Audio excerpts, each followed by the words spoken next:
কিরে তোরি মিষ্টি কেন আছে? খুশির সংবাদ আছে। খুশির খবর আছে?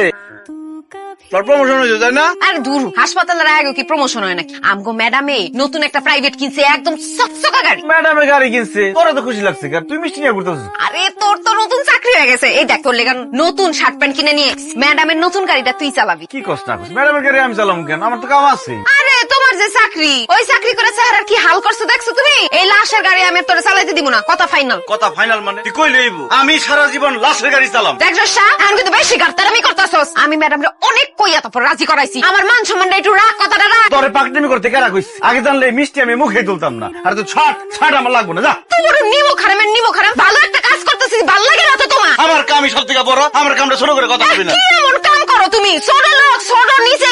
তুই কি করছ? তুই তো ঝাড়ুদার নি, তুই কি বড় লোকের কাম বুঝছ? আইসা আমার ছোট লোক কইতে। তোর থেকে আমার ওই ঝাড়ু সরা ভালো আছে। তুই আমার সামনে থেকে সর, তোর চেহারা যাতে আমি না দেখি। তোর চেহারা আমার সামনে ডিসপ্লে করবি না। চেহারা দেখাইতেছে, গেলাম না তোর কাছে। নিয়ে যা তোর জামা কাপড় নিয়ে যা, রাখবো না আমার। আইসে ব্যবহার দেখছ, আমার কামটা শুরু করে কথা কয়। এই নাও অ্যাড্রেস। লাশের বাড়ি হচ্ছে রাজশাহীতে, বস্তিতে থাকে। টাকা পয়সা ঠিক মতো দিতে পারবো না, যা দিব তাই নিয়ে এসো। ঠিক আছে স্যার, কাম হয়ে যাবো।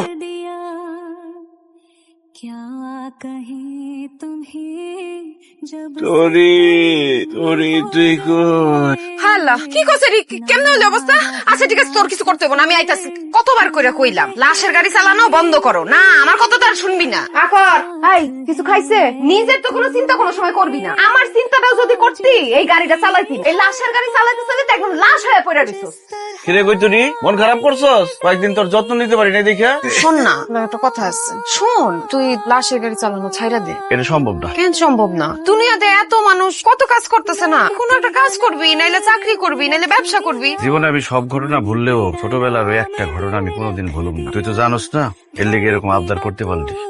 আমার জীবনের সবচেয়ে প্রিয় জায়গা এটা, কেন জানোস? কারণ আমার মা এখানে ঘুমাই আছে। আমার যখন 8 বছর বজ্রপাতে আমার বাবা মারা যায়, মা তখন আমার গ্রাম থেকে এই এলাকায় এসে পড়ে। একলা মানুষ, কি করব, কিভাবে সংসার চালাইবো কিছুই বুঝতেছিল না। কিন্তু হঠাৎ করে আমার মায়ের ক্যান্সার ধরা পড়ে, মা আমার এতিম করে দিয়ে চলে যায়। আমার মায়ের শেষ ইচ্ছা কি আসলে জানোস? আমাকে গ্রামের বাড়িতে আমার বাবার কবরের পাশে যাতে আমি আমার মায়ের কবরটা দেই। কিন্তু তখন তো আমি অনেক ছোট, আমার কাছে তো কোনো টাকা পয়সা নাই যে মায়ের লাশটা আমি গ্রামে নিয়ে যাবো। কত মানুষের কাছে হাত পাচ্ছি, কত লাশ ভাই গাড়ির ড্রাইভারের হাতে পায়ে ধরছি, তুই হাত দিয়ে মানুষের কাছে ভিক্ষা চাইছি যে ওরা টাকা দেন আমি আমার মায়ের লাশটা নিয়ে যাবো। কেউ আমার ভিক্ষাও দেয় নাই, মায়ের লাশটা আমি নিয়ে যেতে পারি নাই। এই এলাকায় কয়েকজন মানুষ এই জায়গায় আমার মায়ের কবর দেওয়ার ব্যবস্থা করে দেয়। দেখ তোরি, আমি কত মানুষের লাশ তার শেষ গন্তব্যে পৌঁছায় দিয়ে আসি, কিন্তু আমার মায়ের লাশটা আমি শেষ গন্তব্যে পৌঁছায় দিয়ে আসতে পারি নাই। মা, তুমি আমার ক্ষমা করে দিও মা, তুমি আমার মাফ করে দিও মা। রাব্বি রহমা কামা রাব্বায়ানি সাগীরা।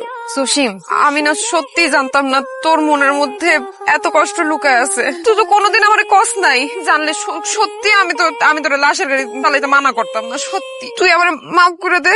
আমার মাল্লিকা দোয়া করিস তোরি।